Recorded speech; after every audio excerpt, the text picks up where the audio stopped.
jahera mar chenro mar penj laktar kaka RAMOGI TV kawa wacho ni ngima en mwandu. Chenro ni biro ni achiel kachiel kowuok e boma maduong' ma Kisumo kama koth mburo remo ok berbere kata matin. Kata kamano koth en gweth kendo waduoko ne Jehova Nyasaye erokamano kuom mano. Matayo chenro ni en Andruth Otieno kendo in bende duoko ni erokamano makende kuom bedo kodwa e chenro modiechieng' ma kawuono. Antiere gi mor mang'eny mokalo ni wendowa kendo daktari wa osechopo e studio obro nyisa ni nyinge ng'a. En laktar molony e weche mage, en laktar ma kanye. To timang'ich boma ma Kisumo ka kata wadonje twak achiel kachiel.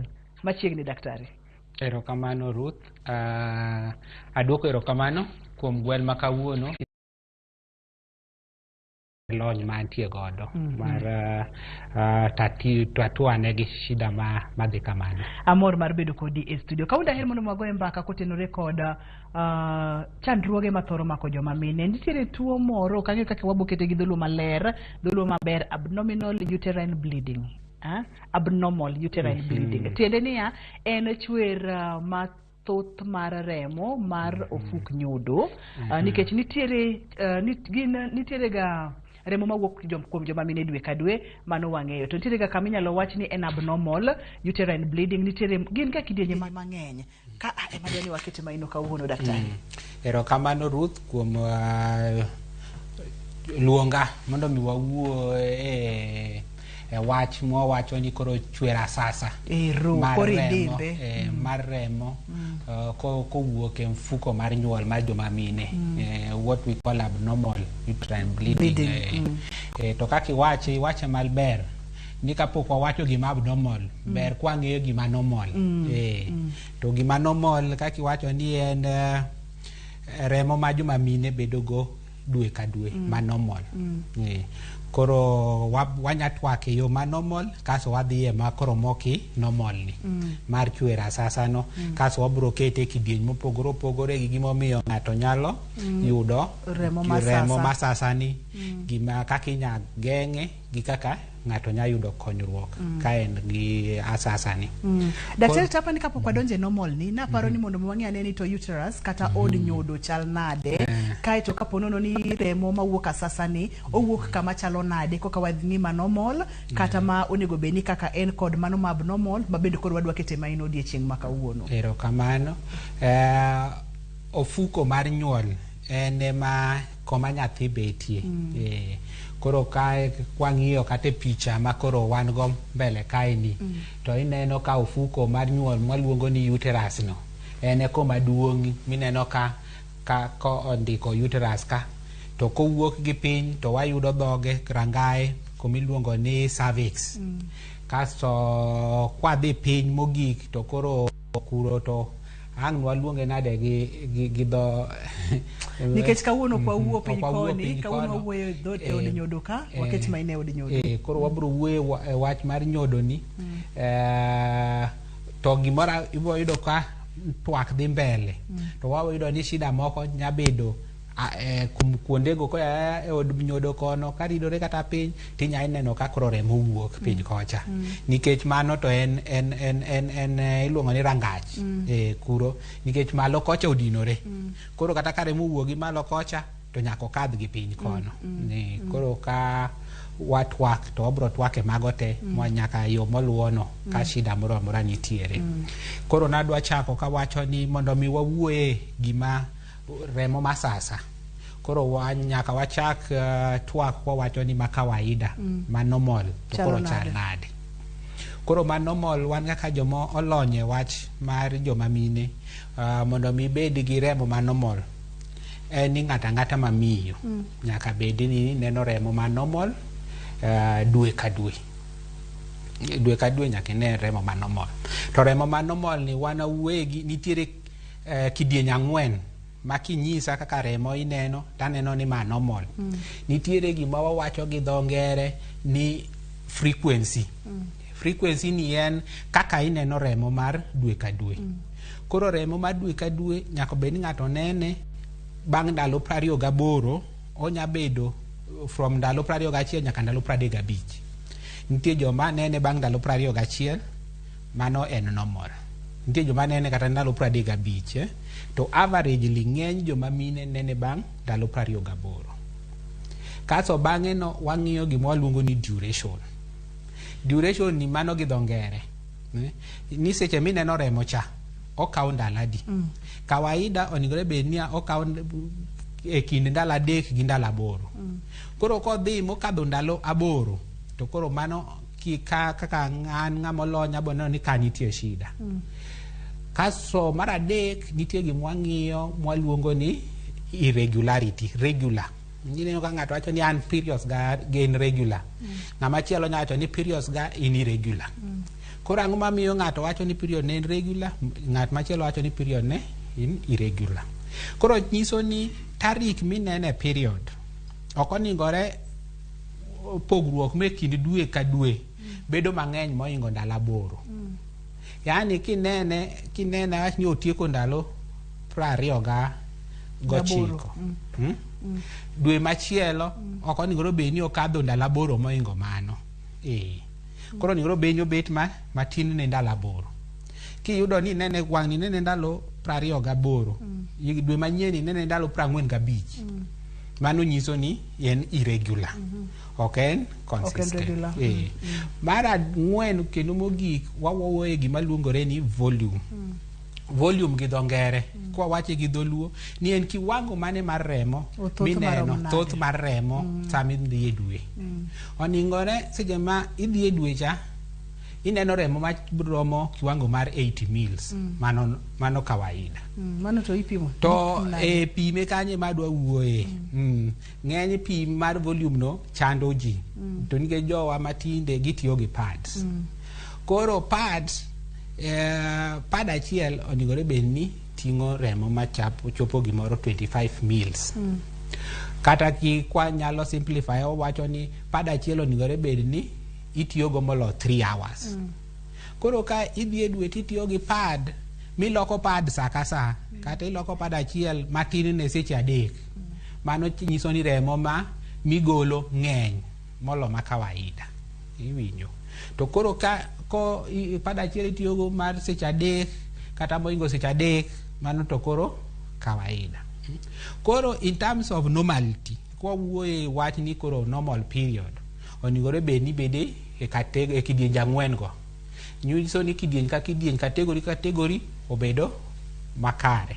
In terms of duration, frequency, volume, kod regularity. Mano koro wawacho ni ini neno remo ma normal. Koro ka nitiere kidienje moro kanyo ma obagni koro wawuoye ni koro en abnormal. En abnormal. Nikech tuo kwa maduong' ka unen abnormal. Koro wadwa wuoye wach abnormal ka. Nikech joma normal koro kibi neno daktari. Nikech ionge gi chandruok. Ionge gi chandruok. Abnormal ka. Koro abnormal ka modwa wuoye. Wadonje abnormal. Koro abnormal kaka nwa wacho. Eni ka nitie gimoro amora moko bedo kuom gik mwa wacho mantiere e normal ka. Koro wawacho ni en abnormal. Koro ko en abnormal to wapenjo nikech nitiere gik mamiyo ng'ato bedo gi abnormal. Koro wang'iyo wawacho ni en ang'o manyamiyo ng'ama miyo ni koro onge gi gima normal cha. Koro gima wamanyo nikech nitie gik ma miyo ng'ato bedo gi abnormal no. Koro wathiedho gima abnormal no. Daktari okipimo nwa ni joma gi mathoro bedo ga kod abnormal uterine bleeding ma wawacho ni nikech koro osewuok e normal cha osewuok e ma kawaida mandalo gene kind ndalo 3 kod ndalo 8 mabiro e ndalo mokwan kaka dwarore mabiro e kiwango madwarore. Thoth ne joma gi mathoro bedo ga kod abnormal ni. Wawacho ni abnormal ni atamalo mar joma mine 35 manyiso ni kikawo kata mine 10 mine 4 kuomgi bro bedo gi shida no. Wachore ni kikawo ji 10 ji 4 kuomgi bro bedo gi shida man abnormal uterine bleeding. Mwawacho ni chuer mar asasa mar remo koya e ofuko kata mar nyodo ni. Koro gimomiyo wawacho ni ng'ata kata ibed nyathi ng'ama nyako kata ibed ng'ama duong'.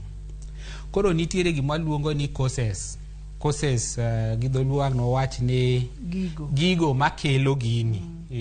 Koro nitiere kiwango mopogore wach ni ng'ama pod tin ma pod nyuol kasto nitiere jogo mosewe nyuol ma ikgi oniang' ma kata postmenopausal. Koro kwachako gigo manyamiyo ng'ato bet gi abnormal uterine bleeding ni ka in ng'ama pod tin ma pod nigi tiyo ma pod nyalo bedo gi nyodo. The common cause en gima luongo ni pregnancy. Mako ich. Koro ka ng'at matin obiro kidhi kata neno daktari ti ng'ama pod tin to in gi shida mar remo mawuok. Wakwongo wang'iyo ni kar matin ka wakete kindigni 20 30 wawach ni ng'ama nyalo mako ich en ng'ama osebedo chakre iga 12 13 nyaka ja iga 48.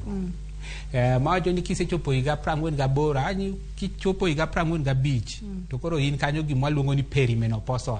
Igeng'ori bedo menopausal. Ine tong. Nikech kisebedo menopausal to koro ok inyal mako ich nikech in postmenopausal koro. Koro perimenopausal kanyo be tek mondo mi mak ich. To seche ma pod ina isechako isedonja dole misechako neno dalili mar neno dwe ka dwe. Makoro isechako neno normal menstrual period jam remo mar dwe cha. Nyaka ichop iga 48 koma koro postmenopausal chakore no inyalo mako ich. Koro kanyo kibiro ka in gi shida mar bleeding ni to namba 1 nyaka wang'i ni koso dibed ni ipek. To nikech ng'ato ka pek onya bedo ni ich imako ich no wuok kata osewuok to pok owuok te kata seche moko imako ich to nitiere obedo tubes obedo oko mar ofuko nyami bleeding no. Okay, koro to be kapo nitiere reproductive age ka nitiere gik moko mathoth kendo manyami chuer mar remo mar asasa. Sana nitie gima luongo ni fibroids ma jo mang'eny mine mang'eny bet godo. Iwacho ni 8 kuom mine 10 bro bedo gi shida mar fibroids. Koro pogruok ne nitiere moko manyiso dalili to moko ok nyis dalili. Dalili mo mang'eny sana mar fibroid en neno remo no masasani. Koro yudo ka joma poni reproductive age ka gima miyo gi remo masasa sana yudo ka en gima waluongo ni fibroids. Nitiere moko waluongo ni polyps. Nitiere growths moko matindo ma nyawuok ofuko gidongo ofuko kacha iluongo gi ni polyps. Polyps ni bende nyam kelo remo masasani. To nya bedo ne mine mapod e kategori mar mine mapod nyuol gi. Nitie gima chielo mwaluongo ni hormones. Gidongere waluongo ni ovulatory dysfunctions. Nitiere hormones ma joma mine onego bed ni golo. Nitiere kategori mar hormones moko 2 miluongo ni estrogen gi progesterone gi dho kimombo gi dho jongere. Koro hormones gi kopo ni ok gin balance maber. Nitiere kako onego bed ni gibedo balance. Nitiere kako onego bed kiwango monego bed ni gibetie mamiyo koro remo mineno ka ibedo gi normal menstrual periods. To koro kopo ni kiwango gi no ken maber mwaluongo ni imbalance. Koro ibet ka remo nyawuok nyasasa. Sasa daktari ang'wa make makakanyo waduogo bang' thuolo machuok wang'iyo gigo manyalo miyo ng'ama miyo yudo remo mawuok asasa e od nyodo ma bende daktari oleronwa kacha ni obiro e kidienje mopogore opogore. Penj laktar kawuok e Ramogi TV kamwacho ni ngima en mwandu. Omiyo kik idhi mabor kata matin, kik isudi nikech twak korka dwa tedore maber mokalo.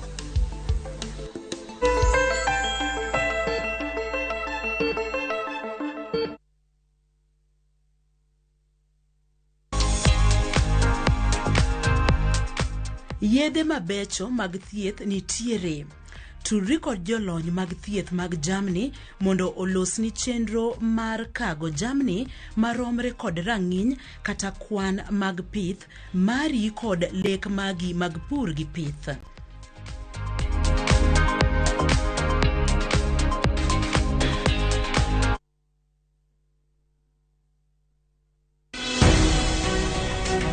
Ndalo sesudo, jumbe oselokore dweche bende koro lokore higa. Tipo mari miero mar Ramogi TV dialo higa achiel mar chenro makare kod puonj mong'ith e yamo. Erouru kamano jonenowa. Nikech mor marwa, Ramogi TV biro kelo medical camp e boma ma Kisumu tarik 1 dwe mar 12. Kade yer bedo kodwa e chenro ni kaka sponsor, tudri kodwa e namba ni 0720 592 338 kata ornwa email e ramogisales@royalmedia.co.ke. Uduto orwaku. Ramogi TV en odwa.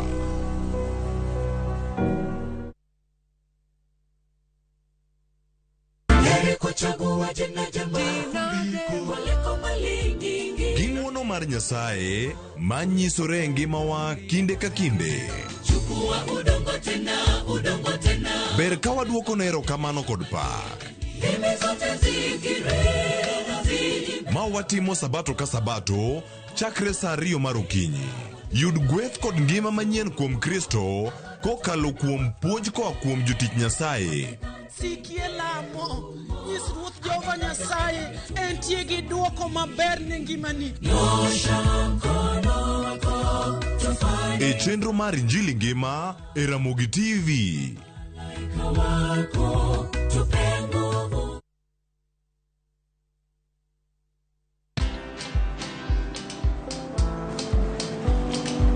Chal nade? Chal ka gimi kaka ng'iyo sim gi pacha te? Kiki ahinya. En mana ni asebedo e story ahinya. Mana kaka rally manyochacha ne chal ka gima ne an kanyo kane otimo. Kendo kane iyawo chiro manyien ne chal ka gima ne an kanyo. Sama ne imiyo welo mapacho ka nengo mogonyore nam chumbi ne antie. In bende inyalo bedo e story kamoro amora. Download mana Citizen Digital. Bed iyo ng'ala manyime gi weche manyien ka gi tuch kod gik mamoko ka gi timore kendo opogore pachoka kod pinje ma oko. Download Citizen Digital. Citizen Digital.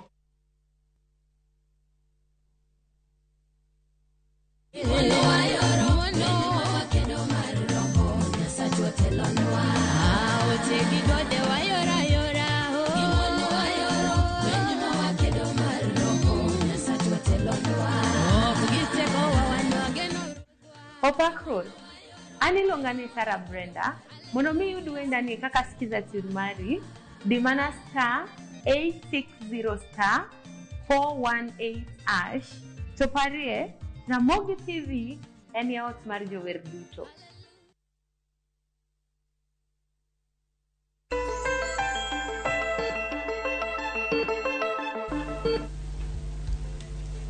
Machiegni kendo penj laktar kaka Ramogi TV kawa wacho ni ngima en mwandu. Chenro ni biro ni achiel kachiel kowuok e boma maduong' ma Kisumu. Ma bende daher mondo mi aparni ni tarik 1 Disemba 2022 kaka Ramogi TV kaka penj laktar wakelo ni medical camp e chuny boma ma Kisumu ka a Victoria Primary School. E momiyo ponono ni nyalo bedo kod tuo moro amora ma diher mondo mi ne godo laktar. Wabo bedo kad lakteche waduto timo sebedo ka bire penj laktar omiyo chop kanyo mondo mi yudie konyruok nikech kawa wacho ni ngima en mwandu. Omiyo wakelo ni medical camp e chuny boma ma Kisumu ka a tarik 1 Disemba 2022 mano en juma manyien. Kawa dime kod tuwa kwa daktari ni wantiere kuom gigo mathoro kelo remo mawuok sasa kuom joma mine mabende waneno kacha wadendo ni abnormal uterine bleeding. Ni wachopo kacha kar polyps, waneno kacha kar fibroids, waneno kacha kaponono ni ngama miyo pek kanye kama ne wantiere. Erokamano Ruth apod wadhi mbele nikech koses gi ng'eny koro ng'ato egomiyo ka ng'ato nigi shida ni to kobiro neno laktar to wang'iyo ni mane mamiyo kelo chandruok ni mondo mi walos koma tatizo nitie koma chandruok no nitiere. Koro mara 4 nitiere gima luongo ni gi dho kizungu ni malignancies. Magi growth. Growth ni sana yudo ka ng'ato ma osebedo postmenopausal. Ng'atno ma nyocha iseweyo neno remo mar dwe. Koro kendo bang'e ichaki neno remo mar dwe.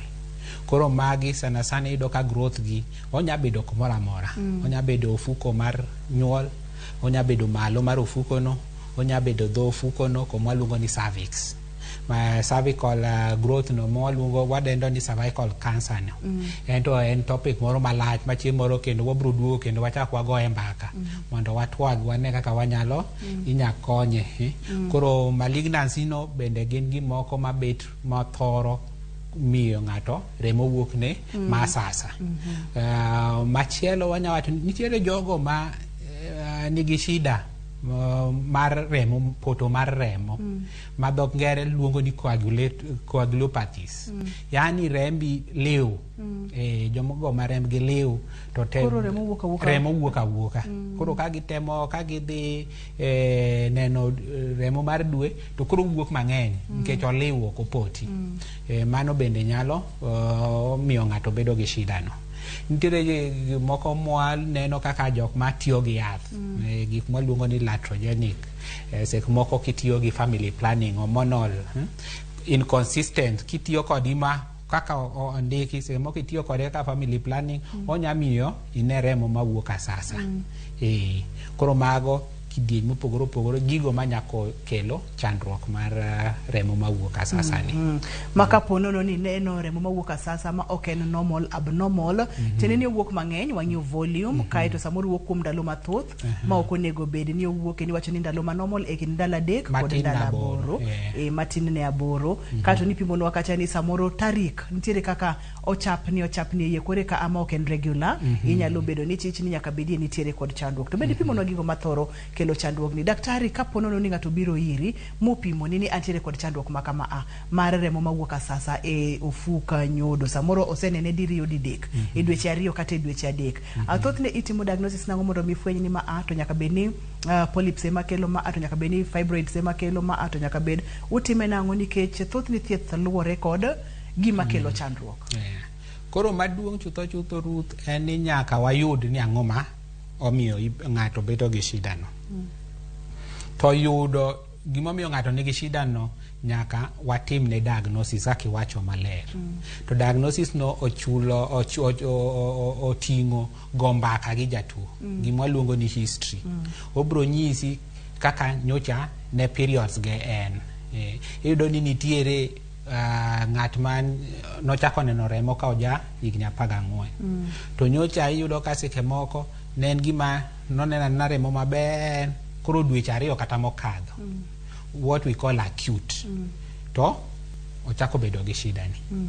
Koro ichako manyo kugo mbaka, ichako neno nang'o ma nyocha otimore, kata ipenj ka nyocha notiyo gi family planning moro, kata nyocha no chamo ipil moro, kata nyocha gimoro time, mano wakawe history. Bang'e no to watimo gima waluongo ni examination. Kwasego mbaka, koro wadwa cheko dend jatuo. Wan gi gik hospital, koro wan gi gik mwa wang'iyo godo yor nyodo koma remo wuoke no. Koro wabro ng'iyo, waneno ka seche mobiro no remo pod wuok. Koro wang'iyo remo ni wuok adier, to wuok gi kuma nade. Seche moko nitiere, iyudo ka gimoro seche moko en kata gi growth moro e dho mfuko. King'iyo gi piny kanyo ibro neno growth no. Ibro nene gimine. Inyalo moko bi ng'iya kopogore kod mbaka bende inyalo bang' mbaka nyaka ine jatuo, nyaka imule mitim ne examination. Ming'iyo ka seche moko growth nitie, tibro neno gi wang'i ni growth ni nitie, to seche moko king'e ni en growth mane. Koro seche moko inyaka kata mana ring'o moro matin kanyo, itere lab odhi opim, ong'iye ni ma ten growth mono. Seche moko inya ng'iyo tiyudo ka remo tineno ka wuok adier, lakini komo wuoke gi gima gole bokine. Kaso koro iore picha. Koro waore ni dhi tim kata ultrasound. Seche moko ka gima miyo remo no wuok kaka nwawacho, seche moko en fibroids, ni ofuko malo, ok ibi neno. Seche moko koro kidhi ore igoye picha. Picha ma ultrasound bro nyisi ni nitiere fibroids. Okay? Koro fibroids no manyiso ni gima miyo remo ni wuok en fibroids. Seche moko ogo picha to structure kang nwawach nang'o gi dholuo, chwech mar yor mar nyodo no teber. To kan ugo mbaka tineno ni wati hormones ma ng'ama miyo golo seche moko ka gin kare. Nikech kitimo investigation tiyudo ka structurally gima miyo ng'ato nyalo bedo gi remo masasani, gimoro amora ni kawaida. Koro ineno ni seche moko en hormones ka, gima luongo koro ni dysfunctional.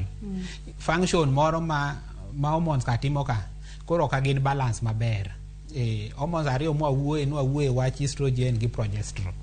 Koro kiwadhi iye matin kindani, iyudo ka progesterone no nitie ka kiwango monigro be betie. To estrogen be nitie kiwango monigro betie. Koro iyudo seche moko ka estrogen obet mabor moingo progesterone nyiso ni nitiere layer moro mar ariyo mabete ofuko mar nyuol kanyo bedo matek opugno saidi koro seche ma obedo shade off cha to koro remo wuok mang'eny koro mano wang'eyo ni ma structure en sawa chalni hormones gi moko balance maber koro wachiwo yath kanyo wami yath moko wanyis kata itigo dweche 3 mondo mi hormones go bed balance koro seke moko nitiere kategori moko nitie gik moko ma wan go hospital mwanya tiyo godo mondo mi wang'i od nyodo no gima luongo ni hysteroscopy en gima waketo to wang'iyo en picha wang'iyo go ang'iya iye kanyo wang'iyo kaka chal wang'iyo ka gimoro nitiere manyalo koro kanyo munyalo nene polyps munyalo nene gik mopogore manyalo bedo e od nyodo ka kadonjo e kidieny machielo mar penjo na daktari daher mondo mi wang'e ni to thieth thoro chalo nade ma bende sechako amiyo waduoko mag thieth ponono ni chandruogni no biro kotenore kod hormones moko bedo balanced mochiwo yath ma inyalo muony kuom dweche 3 to e dweche 3 gi bende ing'iyo jatuo ni to bende o improve koso ko improve maka ponono ni en hormones to en yath kaponono ni en polyps kaponono ni en fibroids kaponono ni en remo maliw thieth thoro chalo nade nikech kapok wadhi mabor ahinya kaponono ng'ato wito remo mang'eny mokalo mopogore kod kako nego beno wite dwe ka dwe apa nitiere complications manyalo biro kotenore kod chandruogni.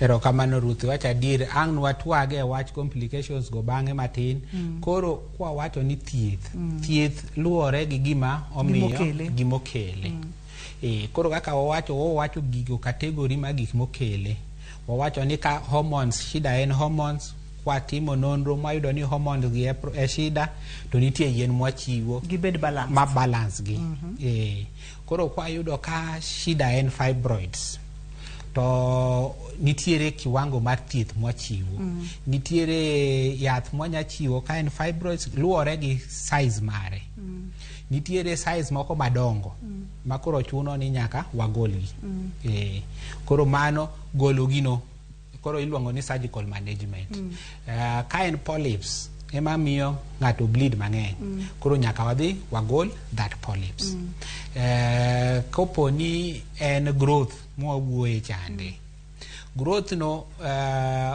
luore gi kiwango mare growth no bende chak wadhi chieng' moro wabiro biro mondo wawuoye growth nikech growth to koro cancer gin kategori mopogore kwa yude kwa pime kwa nene mwayudo kapod wayude kapod otin nikech en classes ma stages waluongo ni stage 1 nyaka stage 4 koro nitie stage ma ko wayude kapod en matin to wadhi watimo surgery to wagole nitie stage ma kosechope to koro surgery bende ok ikony koro wanyisi ni watimo uchunguzi wago picha koro wateri e stima gi yath gi chemotherapy koro luore gi gimokelo remo masasani ema koro bro luore kod ema luore gi thieth ma wadwa miyi to thothne winjo ka gin mana joka surgery daktari kaponono ni en polyps to thothne igole mana e yor yeng'o fibroids wacho ni thothne en mana yor yeng'o kaponono ni gisebedo madongo to ponono ni gin fibroids mapod tindo tutimo gi nade koro ka fibroids matindo gima timore gi fibroids ni gima miyo fibroids dongo en estrogen hormone nitie hormones ma miyo fibroids gidongo koro nitiere yath mwachiwo ma antagonize ma gingo estrogen koro fibroids go kiyud estrogen cha mamiyo gidongo chande ochalo yath mathirogi koro chal gima ituone chiemo mondo mi kik odongi kato bende thothne daktari wawinjo ga ni samoro biro ga ka ng'ama miyo budho ahinya kapok onyuol koro ka ng'ama miyo budho ahinya kapok onyuol nyiso ni seche mibudho ahinya kapok inyuol cha dendi estrogen medendi bet mang'eny koro estrogen ni miyo inairi miyogi yo mar dongo miyogi yo mar dongo koro kwa wuoye wach mana wuoye wach mar thieth ma watiyo gi medical treatment mar fibroids yani wami yath matemo tamono gi ka kik yud estrogen to pani estrogen chande to bende mamiyo reproductive lifespan mari bet maber koro yudo ka ng'at mantiere e kiwango ng'ama dwaro nyathi. Sana sana iyudo ka ng'ama ntiere kiwango mar dwaro nyathi to be en gi fibroids. Sana sana ok wadwa kete e medical. Nikech medical sama igeng'o estrogen cha to be ok onya yudo nyathi. Ichal ng'ama tere e menopause koso ichal ng'ama goleria. Side effect mar yien go bende nyalo kelo early menopause nikech gizuia estrogen chande. Koro iyudo ka most of them koro wanyisi ni kae thieth maber en dhi mondo wagol gigi. To kwasegologi to wamiyi muda moro mar dweche moro 6 kama to wadwa ni imak ich. Sami mako ich chande dendi golo gimoro hormone miluongo ni progesterone no mang'eny. To progesterone no o antagonize estrogen. Koro yudo ka ok gi grow sechego. Koro inyuol itiekori gi nyuol.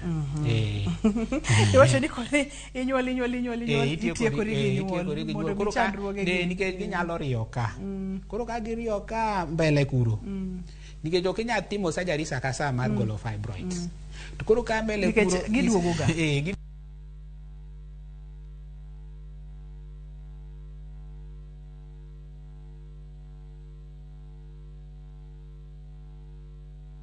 Koro nyalo mi iwito remo mang'eny ma bende kelonwa twak ma kawuono. Daktari, seche ma ng'ato wito remo mang'eny samoro wacho ga ni ani mana en kita ana wito ga remo mang'eny kamano dwe ka dwe. Adwa ni mondo mwang'e side effects kata chandruoge maluwore kotenore kod wito remo mang'eny dwe ka dwe ma wadendo kacha ni abnormal uterine bleeding. Yes, mano penjo maber kabisa. Iyudo ng'ato osebet kawito remo mang'eny moneni oweni en kite to ka iwinjo twak ma kawuono ni wawacho ni kopo iwito remo moingo 8 mils no mano koro en abnormal. Ok onegore bed ni iwito en kiti en chandruok osebedo tuo madwa ni koro ineno daktari. Koro nikech kiwito remo mang'eny nitiere ibro bedo gi gima luongo ni anemia. Iwinjo to anemia kisebedo go ok inya tiyo tiji kata ma kawaida. Ibopo kiwinjo ka wi bari idendi iola sate. Nitie jok ma wito remo mang'eny ma koro kata tije gi ok onya timo. Koro in ka ochopo seche gi mag dhi e dwe to koro kinya kata mana wuok e ot nikech onya njawi kuma jini nikech ong'eny. Seche moko iyudo ka inyalo wito remo ma kata inya kata faint, inyalo gori kata piny nikech remo tin e dendi. Koro iyudo ka seche ma in gi abnormal uterine wito remo ma kisasani ok onegore ikawe ka gima normal. Iyudo ka en gima interfere gi otatiza social life mari. Nikech nitie jomoko ma ok ing'eyo chieng' ma kata remo bire to ng'eni koro ibedo gi mwaluongo ni anxiety gi dho ngere. Pachi dang nyadang obro biro karang'o. To nyalo biro sa asaya. To nyalo njawi be ok nyalo dhi safar. Ok nyalo dhi kata safar mabor. Seche moko koro chuni wuotha kata mana gi pads gi bad nikech ok ing'eyo. Ok inya predict no biro karang'o. Mano nyiso ni ok en gima kawaida. Onegore be ni iyudo thieth. Ibiro ir laktar molony tiyudo thieth ineno kaka ikonyi mondo mi obed kawaida. Ok en kiti, ok en gima kawaida, ok en normal. Bende kik iwach ni ang'iyo go onge gima ing'iyo godo kanyo kata achiel. Gini nyalo kelo ni chandruok, gini nyalo tieko remo te dendi ma iyud kata ka ngimani kendo chak gamo tuoche mopogore mane ok onego bed ni bedo godo. Wakaw yueyo ka waduogo to wadhi nyime omiyo kik idhi mabor kata matin keke sudi. Penj laktar kowuok e boma maduong' ma Kisumu.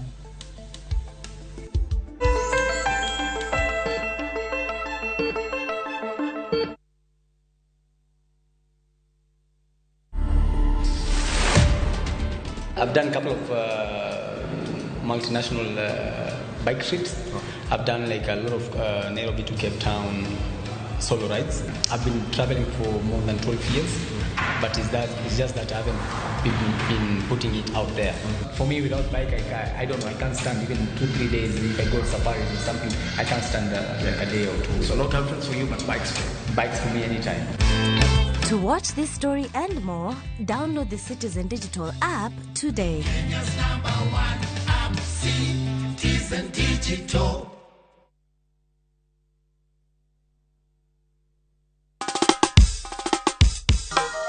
Oruwo daminga, loyo yier rombo gi ng'eny. Jumbe oselokore dweche bende koro lokore higa. Tipo mari miero mar Ramogi TV dhialo higa achiel mar mimor kod lendo makare.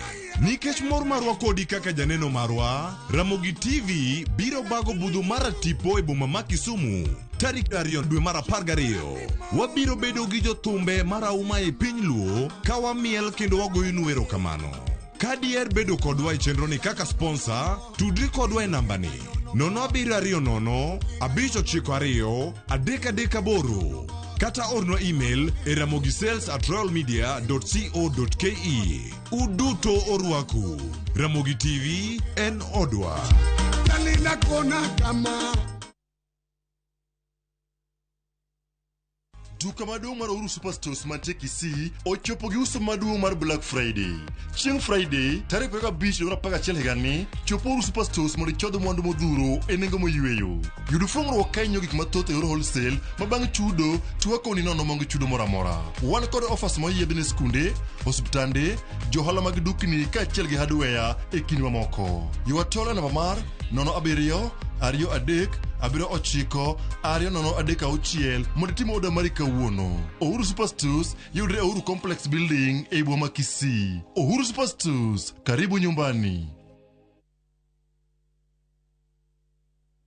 Collect fare kwa boda au matatu ukitumia ViewPay cashless na uqualify for bima ya 100,000 shillings pamoja na medical cover ya 20k na permanent disability cover ya 100k kwa 5 bob pekee. Dial *236# today to start using ViewPay cashless.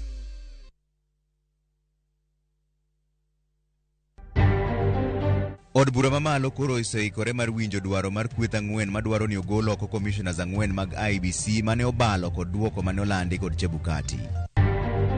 Serikali iweze kupitia kwa National Cereals Board kupeana ama kununua mahindi yote ambayo itavunwa na wakulima wetu ili wakulima wetu wasiende hasara. Paro pod medo pogore chenro mar sirikal mar kelo bando momedie nyinyo kata GMO e pacho kae. Serikali mkiangalia nini unga yenye tunanunua ni 175 ama ni 200 na wanafunzi hao wote wamefunga wako nyumbani. Chakula yenyewe kukura wanafunzi njia yenye wanatembeza hiyo kitu. Sikunde mapacho kae ndi koro lor kuom dweche 2 ka jonyuol koro golo ywak ni nyithindo dhi bedo dala kuom ndalo buora.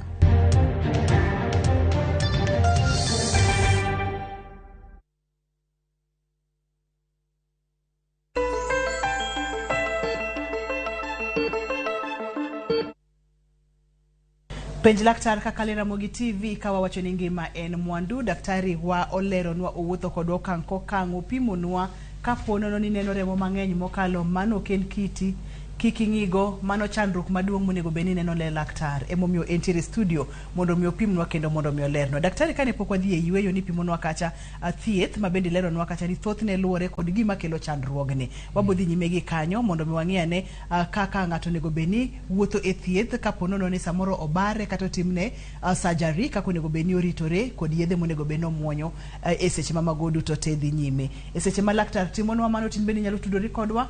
Namba mar SMS en 2-3-6-000. Nyalo tudori kodwa bende kokale line wa mar simu mainene TV mari mondo miyud thuolo mar penjo laktar nikech daktari nitiere studio. Wadhi nyime daktari machiegni kendo. Erokamano Ruth, kaka nwa wacho ne wawuoye wach mar thieth. Mwa wacho ni luore gi gima kelo chandruogni. Koro nwa wuoye ni kopo ni gima kele wayudo. Koro yudo ka wathiedho gima kele no. Nwase wuoye ni wanyalo tiyo gi yien kaluore gi gima yudo ka kele. Sana kwa yudo ni hormone imbalance ni ema mi shida ni to wathiedho mano. Kwa yudo ka gima kele en kaka fibroid. To wathiedho fibroids no. No adhi kadwa wacho ni nitiere gima bende miluongo ni cyst. Ma joma mine sana mantiere igni ma reproductive age thoro bedo godo. Nitiere cyst waluongo ni functional cyst. Gitemo golo hormone mwawuoye miluongo ni estrogen. Daktari nyalo yenaka usimu watere kod Roslyn e line. Okay. Hello Roslyn, penj laktar. Hello, penj laktar.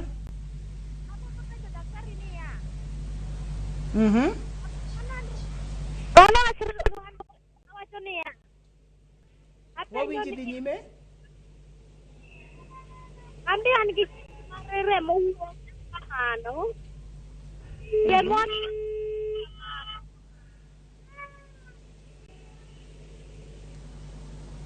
Ilana Roslyn? Wacho kacha ni en bende tiere kod chandruok mar remo wuok mang'eny, kata kamano konyisa ni tiere kanyi bedo konyisa kosedhi ir laktar kata kapok odhi laktar. Iluonge ni Roslyn. Ang'o ma dinyis Roslyn kod kidieny mokwongo mar penjo ne ma wayudo no? Gima nyanyiso Roslyn ni kaka nwawacho, kineno ka remo wuok mopogore gi kawaida, kaka nwachako kwawacho kawaida, nwawacho kidieny 4 mar remo nigo be ni wuok ting'eyo ni remo no en kawaida. Mokwongo nwawacho ni nyako bed ni remo no seche mowuok no obiro e dwe ka dwe. Nwawacho ni kaluwore gi kiwango monigro wuogi oniro be ni owuok 80 mils. Mwawacho ni pada achielo nigore be ni tiyogo kuom seche 3. Koro kopo ineno ka seche mineno ka remo wuok to itiyo gi pad sakasa, mano nyiso ni owuok mang'eny. Nwawacho ni nigore be ni nene matin ne ndalo 8. Kopo ineno remo dwe kata mana jumbe 2, mano nyiso ni ok inene ma kawaida. Kopo ni remo ineno kawuono, bang' jumbe moko 2 ichak inene, kata kok inene tineno spottings, mano nyiso ni ok en remo mawuok mok kawaida, remo mawuok asasa.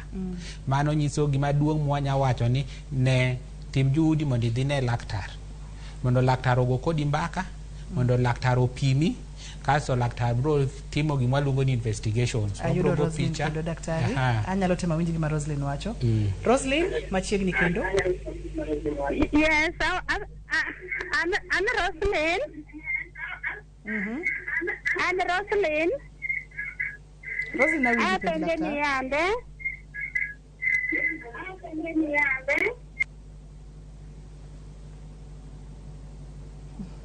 Daktari Roslyn, okang'eyo ni entiere kama chalo nade? Chal ni network. Apa ni network. Digeni koth be chwe Kisumo ka, koro samoro yamo lal na gi duond Roslyn. Koro gima duong' kuom Roslyn no, nikech wasewinjo ni en gi shida mar remo mawuok mang'eny. Gima duong' ni odhi one laktar. One laktar bro pime, bro keto kiwango, bro yudo nonro nyang' momiyo remo wuok mang'eny. Bang'e no bro miye thieth makare maluwore gi shida mare no. Wanted kod Rosemary kendo. Hello, penj laktar. Awacha penjo ni yande. Na ne adhi family ni twange ba. Hello. Hello. Kana adhi family. Wawinji penj laktar. Na adhi family ni twange ba. Hello Ruth. Na adhi family ni twange ba. Bang'e no endo remo chako wuok na mang'eny manyalo wuok kata bang' jumbe 2. Koro ok ang'eyo ni shida ni kanye. Erokamano.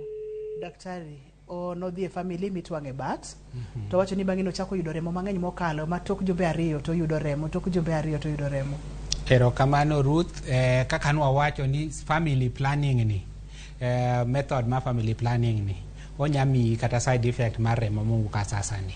Koro gima wanya wacho ne jawinjo mogo sim mano dhi e family planning mikete bat no, mano waluongo onyabedo kata ka en implanon kata ka en jadel, nikech gite gin mag implants, gin hormones. Sana mikete bat no en hormones maluongo ni progestin miketo kanyo, moro tieko higni 3, moro tieko higni 5, to ginyami remo ma sakasano.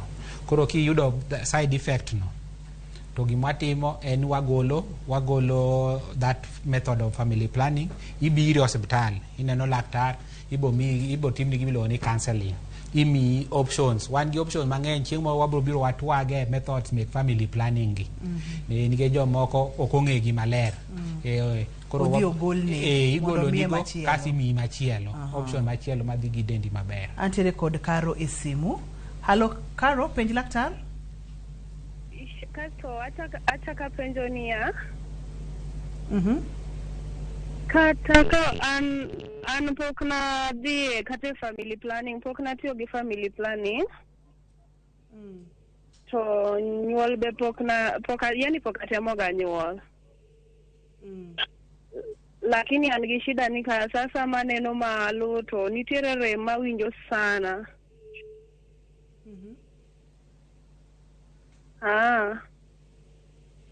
Daktari, pok no dhi e family planning, pok no komo nyuol e yo mora mora, kata nyathi bende pok obedo godo. To pod oyudo remo mang'eny mokalo. Chandruok nyalo bedo ni nang'o? Erokamano, iwacho ni karo. Kore yudo kata ng'at ma pok no odhi otimo family planning. Pok obedo gi nyathi. To no awacho ni nitiere gik moko mathoth manyalo miyo ng'ato yudo remo ma sasani. Koro gima duong' en dhi neno daktari. Inya yudo kata ka fibroid mo awacho cha. Yudo ka fibroid no kelo remo ma sasa. Fibroid no miyo ng'ato kimakata ich. Kaluwore gi kuonde ma obeti, kuonde ma odhi omako. Koro inya yudo kata ni pok no bedo gi family planning, pok otimo. Nyathi be pok onyuolo. Nyathi be pok onyuolo. Lakini fibroid ema nitie kanyo ema kelo ne shida mora mora ni. Koro kine ka remo wuok ni moki normal, ma wuok asasa ni. Ine ka isebet moki yudo nyathi. En mani iga moko nyiso ni ikesani romadi. Iyudo ka nitiere fibroid no ema miyo remo ni wuok asasa. To konya bedo fibroid kende. Padin wawacho gika maromo kata par. Semo yudo kata semo yudo kata polyps, semo yudo gima luongo ka gi dongere ni adenomyosis, seke moko yudo ka en kata mana endometriosis, kata mana endometrial hyperplasia moro ni kanyo, kata mana growth mo awacho ka. Kuro gik manyamiye mopogore gi family planning ni. Family planning ni ng'eni no miya imbalance mar hormones cha. Ma en mana chiel. To gin gik moko apar. Koro kineno laktar to bro ng'iyo ni katego ginene mari en mane. Tapani wach maduong' monego jowinjo waduto kata joneno mar chenro ni ma samoro temo go simu to kwatude yo maber mondo mi ging'e ni golo remo mang'eny dwe ka dwe ok en gima healthy, ok en gima ber. Odhi kelo ni complications mang'eny, inyalo gamo tuoche kaka anemia, inyalo bedo kod gik mang'eny manyalo kethore e dendi kapo nono ni ok idhi mondo mi ne laktar thuolo makare. Daktari aneno ka sawa mayo wawang'wa wach mo gik madiher mondo mi wewa godo dinyiswa nang'o kotende kod twak mane wantiere godo kawuono. Erokamano Ruth, gima duong' manya wacho ni jowinjowa ni golo remo mang'eny masasa ok en kit ng'ato. Ka remo owuok masasa mopogore gi ma kawaida, mano osebedo tuo. To tuo nyaka thiedhi. To yo mar thiedho tuo en ni nyaka jatuo bione jogo molony e weche madhi gi wechego. To wadhi wang'iyo, wago mbaka, to watimo uchunguzi, to wang'e ni ang'o momiyo chandruogni nitie. To kaluwore gi kategori kidieny ma kelo shida ni nitiere thieth mare. Koro kik ng'ato bed nikech isewacho ni remo kowuok mang'eny miyo kelo shida mathoth.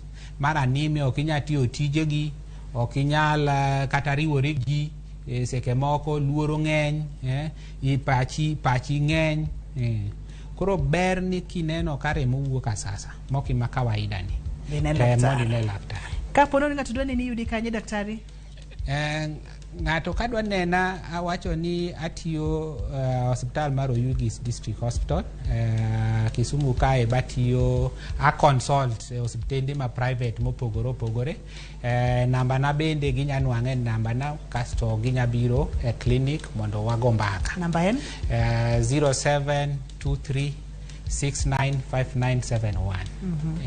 Nona birio ari adek auchielo chiko abicho chiko abiri achiel. Daktari erokamano makende kombire chenro mar penj laktar odiochieng' ma kawuono. In bende warwaki tarik 1 Desemba wabobedo kod medical camp Victoria Primary School. Abobiro. Mana kaka iwinjo no, nyakwara Mugia Jwanga en penj laktar ka wawacho ni ngima en mwandu. Isebedo kod chandruok moro amora, onyalo bedo chandruok mar lak, onyalo bedo mar wang'. Samoro idwa mana ni mondo mi ocheki, warwaki e chuny boma maduong' ma Kisumo ka tarik 1 Desemba 2022 Victoria Primary School. Wadhi bedo kod doctors, wadhi bedo kod nurses. An bende abobiro mondo mi wayudie kaka wanyalo bedo kod ngima makare nikech ngima en mwandu. Mataye chenro ni en Ruth Otieno, oriti masani.